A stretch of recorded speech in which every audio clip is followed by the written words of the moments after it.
Alright guys, so in this video, Joel Embid, as you can see, is finally released in game, and I'll be essentially going over his skills and comparing him to Gasol to see who should you really invest in.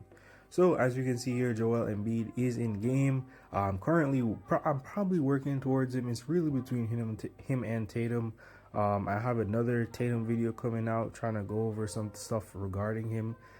You'll see that coming up, but yeah, I might get Embiid to do a little showcase for you guys because I do run big men. I run Giannis, and I probably will run Embiid as well. But yeah, let's get into the comparison here.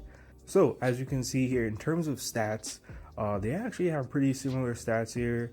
Not that far off in terms of dunk and layup, mid-range shooting, all that stuff there. But there comes a significant difference in terms of blocking and the other stats here, where as you can see, Embiid has a pretty significant advantage in those stats, which I think is pretty crazy. In terms of a potential build, since I don't have the characters, I can show you recommended potentials. I think you always want to get remote control or airborne ace. I think that's pretty good in terms of getting their rebound and vertical up. And then for the last one, you can switch that around as much as you want. I use fearless charge for my centers. You might actually want to get more rebound into both these cards, so you can go with anchor there. And then as a potential third option here, you can use rise up to get vertical and strength and consistency. So yeah.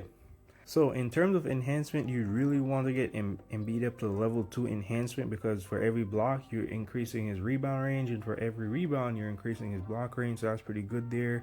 And then at level 4 enhance, you're able to increase his rebound competitiveness. And then at level 6, which is really tough, really good, you're able to increase his, you get one stack of the process, and you're also able to increase his release of one of his skills. Also, you get a lower contested range from the 3-point line. In terms of Gasol, you really want to also get him to level 2 enhance, because you're able to extend the duration of his Matador footwork by 1 second there, as well as you're able to get a higher success rate of his rebounds at level 2. You also get rebound competitiveness at level 4, and you also get accuracy and lower contested range at level 6. So pretty good there. In terms of his skills, he has an ult that is very similar to Bam and Gasol, but it is a bit faster since it is a one-handed rebound, so it should get priority a few more times over them. In terms of his scoring options, he has a fadeaway from 4 to 5 meters. He has a layup from 3 to 4 that you can activate. He has a hook shot that you can activate in that range as well. And he also has a up and under and a dunk you are able to activate right there. He also has this fancy footwork here that you're able to do that can shake off defenders. He has the catch and drive animation right there as well that you can pull off there. It should be able to break off some people. Then he has that footwork that you can do into his floater, which as you can see has the ability to shake off defenders. That's going to be good right there. He has 240-degree block angle that can be upgraded to 360 once you're in trust the process mode.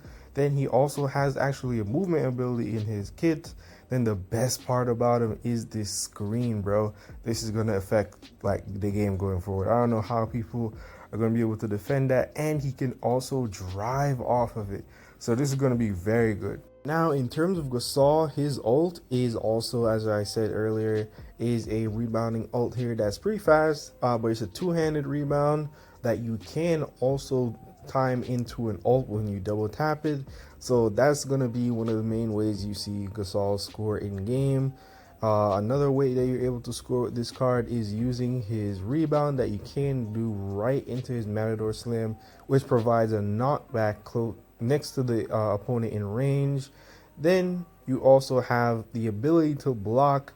You get extra blocking angle when you're in sprinting mode right there. Then you also have his Matador Slam, as you can see here, which is probably, you guys have seen this get so much being used to score on right there.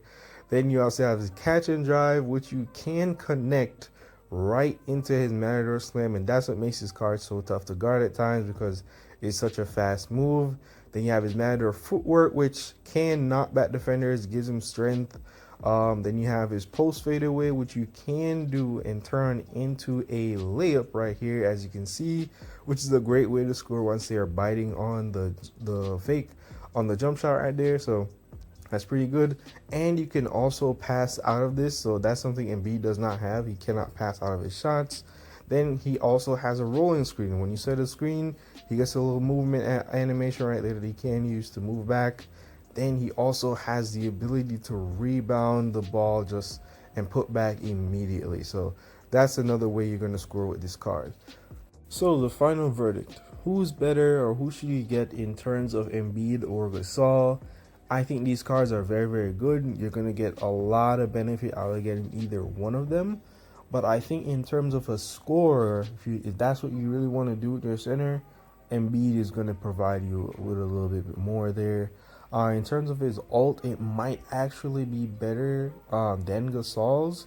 But I think Gasol provides so much with his movement and his blocking that you don't need to have like his process for Embiid up to get 360. He just has that. So they definitely have their benefits here, and I think either one would be fine. But if you want to score, I think Embiid's the option there. But I hope you guys enjoyed, and I will see you all next time, guys. Peace.